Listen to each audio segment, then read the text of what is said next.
14 দফা দাবিতে রায়গঞ্জ পৌরসভার পুর প্রশাসক তথা রায়গঞ্জের মহকুমা শাসকের হাতে স্মারকলিপি জমা দিল উত্তর দিনাজপুর জেলা কংগ্রেস।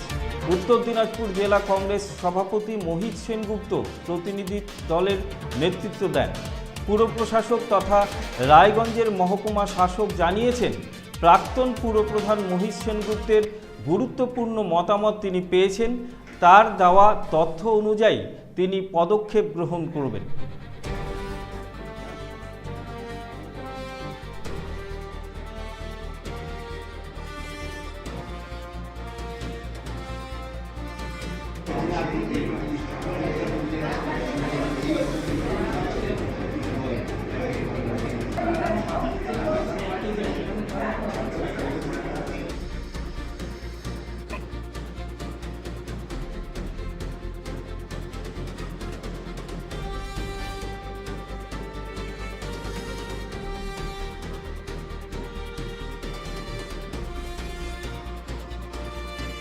উল্লেখযোগ্য বিষয় কি তুলে ধরলেন এসডিও? আমরা যাবতীয় যা যা অসুবিধা পৌরসভা চলছে সব কিছু তুলে ধরছি, কোনটা বাদ দেয়নি। আজকে সেই জয়দেব ঘোষের দুর্নীতি থেকে আরম্ভ করে স্টাফরা বেতন পাচ্ছে না, পেনশনরা পেনশন পাচ্ছে না, ইপিএফ এর টাকা জমা পড়ছে না, দুর্নীতি, সব দুর্নীতি, রায়গঞ্জ ভবনের দুর্নীতি সর্বত্র আজকে আমরা মহকুমা শাসককে তুলে ধরছি। এবং অ্যাডমিনিস্ট্রেটর তার হ্যান্ডওভার দেওয়ার আগের দিন 8 জনকে হেলথে নিয়োগ করে গেছে, সেই ব্যাপারে কি কোনো কথা বললেন? আমরা সে জানি না, জানলে নিশ্চয়ই বলতাম। এবং আপনি এখন বলছেন এটা আমাদের কেউ বলেনি, জানলে নিশ্চয়ই বলতাম। মূলত কতগুলো দাবি আপনারা পেশ করলেন? দাবি আপনারা দেখুন, প্রচুর দাবি আছে, অন্তত 12-14টা দাবি পেশ করছি আমরা, বিভিন্ন ধরনের সমস্ত আছে। এসডিও স্যার কি বলেন আপনাদের? বললেন যে আমরা বললাম যে আপনি সর্বত্র বসলেন, আপনি চেষ্টা করুন, নিশ্চয়ই আমরা আপনার সহযোগিতা করব। দীর্ঘদিনের পৌরসভার দায়িত্ব আমরা ছিলাম, কোথায় কি লুপহোলটা আমরা জানি, সেখানে আপনারা সাহায্য চাইলে নিশ্চয়ই আমরা বলব। আর বেতন, বকেয়া বেতন দেওয়ার ব্যবস্থা করেন, উনি চেষ্টা করছেন। ডিসেম্বর মাসে বেতন দেওয়া আছে, ডিসেম্বরে আপনি বাদ দিকে দেওয়ার চেষ্টা, দ্রুত দেওয়ার চেষ্টা করবেন। এবং উদর বিল্ডিং প্ল্যান ছাড়া অবৈধ বিল্ডিং প্রচুর আছে, সেগুলো বলছি আপনারা নোটিশ দেন, তাদের বিল্ডিং প্ল্যান পাস করতে বলুন, এবং লিগালি হয়তো কিছু করা যায় কিনা দেখেন। রায়গঞ্জের বুকে যে পুকুর ভরাট হয়ে যাচ্ছে, পুকুর ভরাটার কথা বলেছি, উনি সব দেখবেন বলছি। সামনেই ইলেকশন রয়েছে, পুরসভা ইলেকশন, সেখানে দাঁড়িয়ে এই বিভিন্ন দুর্নীতি ইস্যু নিয়ে বিজেপি সরব হয়েছেন। কিছুদিন আগে এমপি বিধায়ক তারা একটা বৈঠক করেছেন এসডিও সেখানে দাঁড়িয়ে কংগ্রেসের কি ভূমিকা থাকবে যেহেতু সামনে ইলেকশন রয়েছে? এমপি তো বহুদিন হলো এমপি আছে, এমপি কেন একদিন আসেনি? এমপি তো 18 উচ্চ আগে, উনি রায়গঞ্জ লোকসভা কেন্দ্রের সাংসদ, কার্তিক বাবু তো আরো আগে 18 উচ্চ, যেহেতু পালা বদল হচ্ছে উনি আসছেন। কিন্তু আমরা আগের থেকে আসছি, আমরা আগের থেকে এখানে গেটে মিটিং করে গেছি। আমরা এই দীর্ঘ 1 বছরের মধ্যে 2টো মিটিং করে গেছি, গেটে ঘেরাও করে ডেপুটেশন দিয়েছি, চেয়ারম্যানের বিরুদ্ধে বলেছি কি করেছি দুর্নীতি। আজকে যে যা যা দুর্নীতি হয়েছে এই 9 বছরে সমস্ত দুর্নীতিগত উল্লেখ করে দিচ্ছি আমরা এইচডিও সাহেবকে, এবং মুখে বলেছি, লিখিত হয়ে দিয়েছি। আজকে জয়দেব ঘোষ কেমকে থাকে এখনো, সে টাকাটা অস্ত্র করেছে, আচ্ছা সে অডিট রিপোর্ট ধরা পড়েছে, তারা তো সে থাকে কেমন করে। আছে যে শঙ্কর চন্দ্র কেমন থাকে, এগুলো আমরা বলেছি। এবং এগুলো কথা তো আর কেউ বলেনি, আমরা বলেছি। কেননা এগুলো মিউনিসিপ্যালিটি, এরা চোর পোষে এবং কাঠমিনি খাওয়ার জায়গা, সম্পূর্ণ জায়গা। এখানে আমরা দেখেছি রায়গঞ্জ মিউনিসিপ্যালিটি এলাকা মানে কাঠমিনি খাওয়ার জায়গা। বিল্ডিং প্ল্যান ছাড়া বিল্ডিং পাস হয়েছে, বিল্ডিং প্ল্যান ছাড়া বিল্ডিং হয়েছে, দেখার কথা নেই। কিন্তু হঠাৎ করে দেখা গেলো মাঝে দেখা গেল সমস্ত ভবনের টাকা কালেকশন হচ্ছে, পুরনো ভবন কালেকশন হচ্ছে। ভাবলাম সে কালেকশন করে হয়তো পুরো স্টাফদের বেতন দেবে, যায়নি, কাঠমিনি খেয়েছে। এগুলো আমরা সব বলেছি। আমরা বলেছি যে এত টাকা দৈনন্দিন যে কালেকশন হচ্ছে সে টাকার থেকে কেন স্টাফদের বেতন দেওয়া হচ্ছে, কেন রায়গঞ্জ ভবনে এই হাল হচ্ছে, কেন গৌতম রায় এখনো পর্যন্ত বলতে বলতে আজকে ব্যবসা করে যাচ্ছে রায়গঞ্জ ভবনে, তাকে কেন রায়গঞ্জ থেকে ট্রান্সফার করে আসা হচ্ছে না কেন, কার সাথে? সব বলেছি। বিভিন্ন দুর্নীতি বলেছি, ভবনকার দুর্নীতি বলছি, ভবনকার দৈন্য দশা বলেছি। মানুষ আজকে থাকতে পারছে না কোথাও। আমরা ময়ূরকুঞ্জে কথা বলেছি, পার্কের দুর্নীতি কথা, পার্কে দৈন্য বলেছি, দৈন্য দশা। যে পার্কে উত্তরবঙ্গে তো প্রচুর লোক আসতো আগে দেখতে, 1 জানুয়ারি 25 ডিসেম্বর সেই পার্কে কেউ আসে না, মানুষ যায় না, ধুলায় ভর্তি হয়েছে। ময়ূরকুঞ্জ নাই, ময়ূরকুঞ্জ একটা আছে যেখানটা এখনো ইনকামে ব্যস্ত আছে, সেই ইনকামে ব্যস্ত নষ্ট হয়ে যাচ্ছে। ময়ূরকুঞ্জের দৈন্য দশা, কুলিক ফ্রেশ জলের অবস্থা নাই, জল নাই বাজারে। জলে কত কাজ হতো, আমরা ইনকাম করতাম সেই জল থেকে, সেটা বন্ধ হয়েছে, সম্পূর্ণ বন্ধ। বিধার মধ্যে কি হাল, সম্পূর্ণ জায়গা বন্ধ, সমস্ত কাজ তুলে ধরেছে, সমস্ত দুটি পয়েন্ট তুলে ধরেছে, এই যে সব তুলেছে। বাড়ি বাড়ি পরিশ্রুত পানীয় জল হয়ে গেছে। সেটাও বলেছি যে আজকে আমরা জাস্ট পরবর্তী বছর কাজ কমপ্লিট করে গেছিলাম, কিন্তু এখন সেই কাজ তলের দিকে গেছে, এখন জল দিতে পারলাম মানুষকে, বাড়ি বাড়ি জল দিতে পারলাম না। রায়গঞ্জ একটা কোঅর্ডিনেটররা যারা ছিলেন কিংবা কাউন্সিলর যারা ছিলেন, তাদের দেখা যায় আমরা বলছি যে এই পৌরসভায় প্রথম আসলাম 16 সালের জুলাই মাসে, 16 সালের জুলাই মাসে প্রথম আসলাম, 21 জুলাই পরে। কেননা এই পৌরসভা আমরা মানি নাই, এই পৌরসভা ভোট চুরি করে আসছে, লুট করে আসছে। কাউন্সিলর বলতেন, আমরা মানুষকে বলতেন তোমাদের পরিষেবা আমরা দেবো না, তোমাদের ভোটে আমরা জয় হয়ে আসি নেই। এবং আজকে তাই সেইভাবে কাটমানি খেয়েছেন, দুর্নীতি করেছে একের পর এক, কেউ কিছু বলেনি। আজকে তাই কাটমানি পথা চলছে। এখানে অফিসাররা চোখ বুঝছিলেন, এখানে যারা অফিসাররা আছে, আধিকারিক আছেন গভর্নমেন্টের, তার সিন্ডিকেট রাজ করে কন্ট্রাক্টরি করেছে, তাদেরকে সেই ঠিকাদারকে টাকা দেওয়া হয়েছে, সেই স্টাফকে বেতন দেওয়া হয়নি, সেটা তুলে ধরেছে। অনেকে অ্যারেস্ট হয়েছে। কাউন্সিলর অ্যারেস্ট হয়েছে, ভোটের পরে নতুন সরকার আসার পরে কাউন্সিলর অ্যারেস্ট হয়ে পড়ে আছে, কাউন্সিলর ভেঙে বেড়াচ্ছে। এই দৈন্য কোন থেকে যারা কাউন্সিলর ভোটে লুট করে আসছে, তারা ভেঙে আছে, বাড়িতে ভেঙে আছে, পাওয়া যাচ্ছে না, পাওয়া যাচ্ছে না।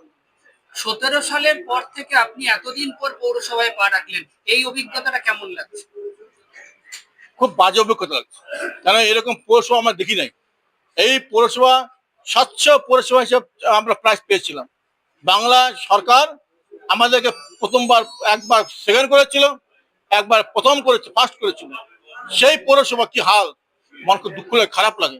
এর পৌরসভা আমরা দেখি নাই। কবে ভোট হতে পারে আশা করছেন? আমরা বলেছি তো ভোট তো আমরা সে না জাদুকর না কিংবা অ্যাস্ট্রোলজার না, আমরা আবেদন করছি ওনাকে এর সবকে যত শীঘ্র সম্ভব ভোটটা করার জন্য। সরকার নতুন, আগামী দিনে স্বচ্ছ ভোট হবে আবার? আমাদের আশা করব, স্বচ্ছ ভোট করে আশা করবোই। রায়গঞ্জ পৌরসভায় গ্রুপ ডি স্টাফ সে চার্জ দিয়ে একটা ডিপার্টমেন্ট চালাচ্ছে, কি বলবেন? সেটা বলেছি আমরা, গ্রুপ সি তে না দিয়ে গ্রুপ ডি দেওয়া হচ্ছে কেন, এটাও বলেছি আমরা। গ্রুপ সি তে চার্জ না দিয়ে গ্রুপ ডি দেওয়া হচ্ছে কেন?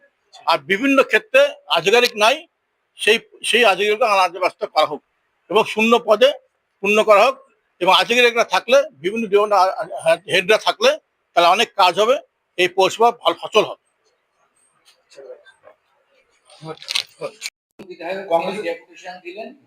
কি বলবেন?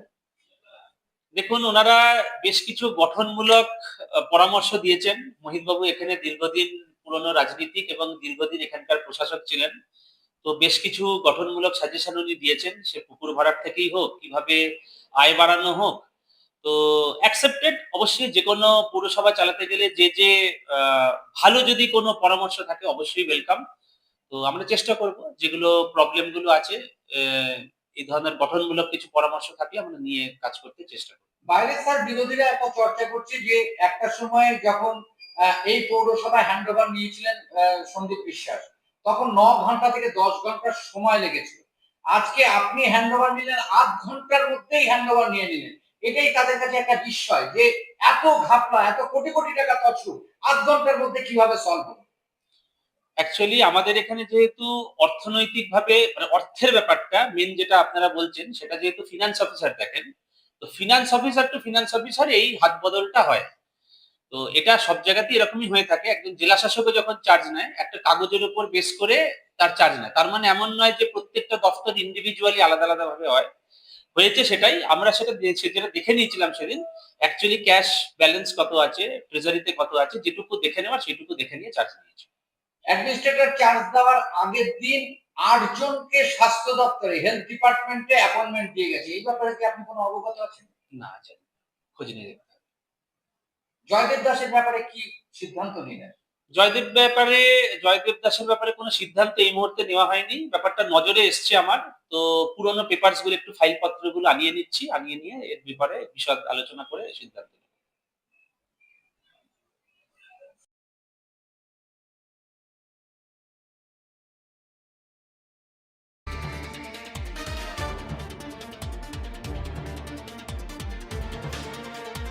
উকি মারেন কেন কর্তা? কে বলে বড় মাছের স্বাস্থ্য দেখে শরীর খারাপ লাগে বুঝি? আরে মাছেরা বলছে এবার থেকে আপনার মাছেদেরও দিন কল্যাণীস প্রিমিয়াম ফ্লোটিং ফিশ ফিড। ঘরের লক্ষ্মী আজই ঘরে আনো। কল্যাণীস প্রিমিয়াম ফ্লোটিং ফিশ ফিড। ভাসমান খাদ্য। চোখের সমস্যা বাড়ার আগেই আজই আসুন জীবন রেখা হসপিটাল, আপনার পরিবারের নতুন ভরসা।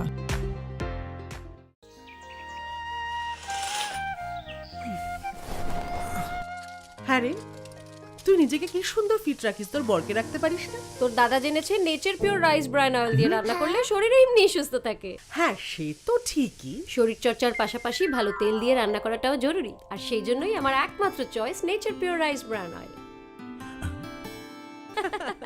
শরীর সুস্থ রাখার জন্য আমার পছন্দের সেরা cooking oil nature pure rice bran oil, সম্পর্কে স্বাদ এনে দেয়। সোনার ছোঁয়ায় আপনাকে রাঙিয়ে দিতে চোখ ধাঁধানো শ্রীহরির গোল্ড প্লেটেড গয়নার বিপুল সম্ভার নিয়ে এলো রায়গঞ্জের সোনার ছোঁয়া।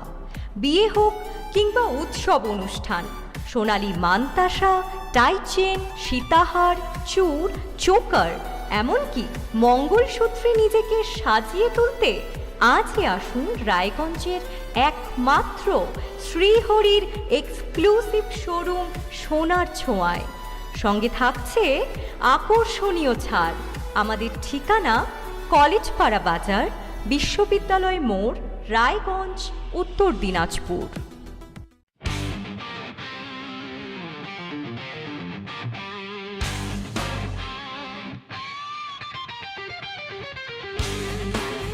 কম বাজেটে ইলেকট্রিক বাইক খুঁজছেন, তাও আবার স্মার্ট বাইক? তাহলে আর দেরি কেন?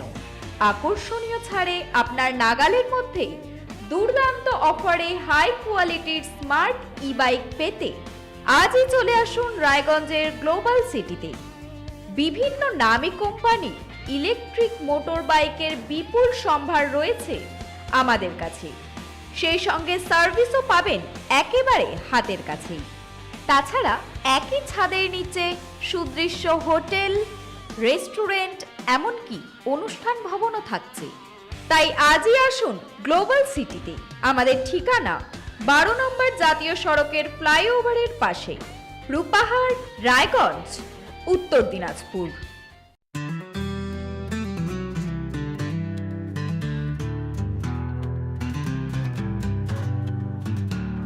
গ্রসারি থেকে কসমেটিক্স,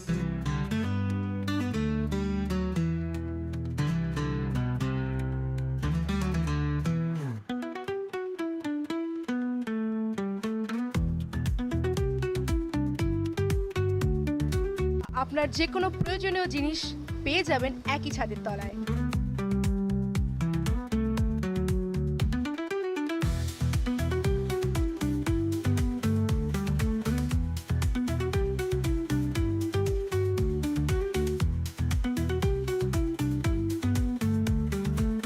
আমাদের ঠিকানা LIC মোড়, রায়গঞ্জ, উত্তর দিনাজপুর।